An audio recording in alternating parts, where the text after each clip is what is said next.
So here's how to verify your identity on Revolut. It's actually quite easy to do, so make sure you watch till the very end so you don't skip any important steps. For this, first you will need to open your Revolut account. Once you are logged into your Revolut account, now here you have to click on the profile icon at the top of this page. Then here at this page you have to simply scroll down and go to the settings option.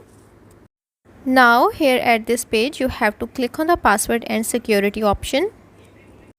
Then here you will be able to view the option verify your account.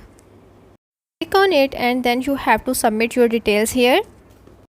You have to submit your government issued ID card.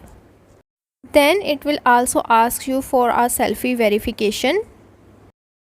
You have to follow all of the steps in order to verify your account here. So that's how to verify your Revolut account.